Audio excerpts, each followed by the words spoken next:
कोई और रहे, हाँ बड़ी पीले रहे, झूमे झामे रहे, और आपको समझना चाहिए कि कोई इशारा कर रहा है कि हमारे घर में कली का प्रवेश हो रहा है, तो आपको अपने बालक पर तुरंत ध्यान देना चाहिए, उसको बुला के पूछना चाहिए, और वो कहाँ आता जाता है, किसकी संगत में आता जाता है, आपको ध्यान देना चाहिए। कोई बोलेगा तो इशारा ही करेगा ना। यदि आपने ध्यान नहीं दिया तो बुढ़ापा में रोना पड़ेगा। हाँ, महाराज परीक्षित ने ध्यान नहीं दिया इस बात का। एक दिन शिकार खेलने जाने के लिए तैयार हुए, उनके मन में एक संकल्प हुआ। हाँ?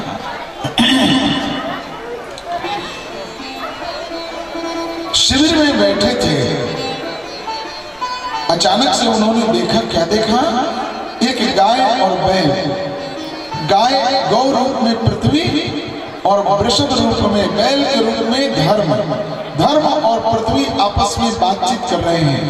गौ माता रो रही है, दोनों नेत्रों से आंसू बह रहे हैं। बैल जिसके 4 पैर होते हैं, उनके 3 पैर टूटे हुए हैं, एक पैर पर वह बैल जो है सो खड़ा है। धर्म के 4 चरण हैं,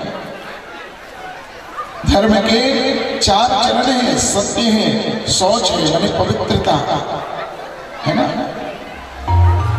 सत्य, शौच,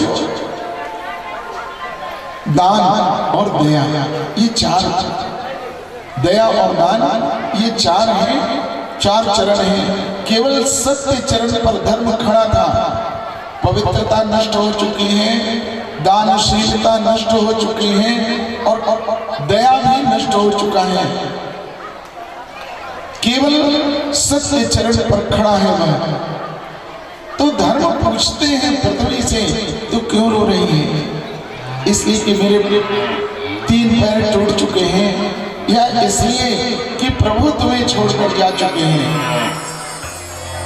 पृथ्वी ने कहा, हे धर्म, आपने ठीक समझा, दोनों ही कारण हैं, हमारे रोने के दोनों ही कारण हैं। दोनों आपस में बातचीत कर ही रहे थे, इतने में कली, काला कलूटा, घोड़ा पर सवार, हाथ में डंडा लिए हुए चला आया, और धर्म और पृथ्वी को बुरी तरह से पीटने लगा हुआ कली। अब तो दोनों चित्कार कर उठे। महाराज परीक्षित ने अपने राज्य में इतना दुखी किसी जीव को नहीं देखा था। आज पहली बार है जो महाराज परीक्षित के सामने कोई किसी को दुखी करे, किसी को पीटे। महाराज परीक्षित ने तुरंत धनुष पर प्रत्यंचा चढ़ा लिया, डांटते हुए कहने लगे, अरे दुष्ट, तू कौन है? तू जानता नहीं ये पांडवों का राज्य है, और यहाँ अपराध करने का मतलब मैं तुरंत अभी तुम्हें मृत्यु की गोद में सुला देता हूँ। कली डर गया। कली महाराज परीक्षित के सामर्थ्य को समझता था कि ये जो चाहे वो कर सकते हैं, ये मुझे नष्ट कर सकते हैं। महाराज परीक्षित ने मन में विचार किया, वैसे इस कली को मैं नष्ट कर सकता हूँ, लेकिन कलियुग के प्राणी आलसी होंगे, उनसे तपस्या नहीं होगी। इस कली में अनेक दोष हैं, लेकिन एक महान गुण है, कीर्तनादेव कृष्णस्य मुक्त संगः परम व्रजेत। यदि भगवान श्री कृष्ण का नाम संकीर्तन किया जाए तो वह मुक्त होगा और उसे वैकुंठ की प्राप्ति होगी। यही एक गुण पर रीझ करके कली को राजा परीक्षित ने मारा नहीं।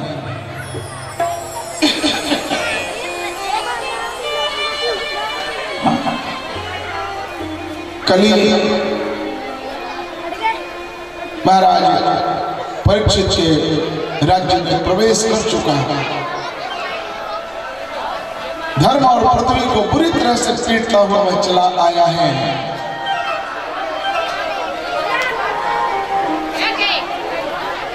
आप सभी अपने अपने स्थान पर बैठ जाएं। जो भी अभिनय होगी मंच से दिखाया जाएगा। आप सभी भक्तजनों को अपने अपने स्थान पर बैठ जाए।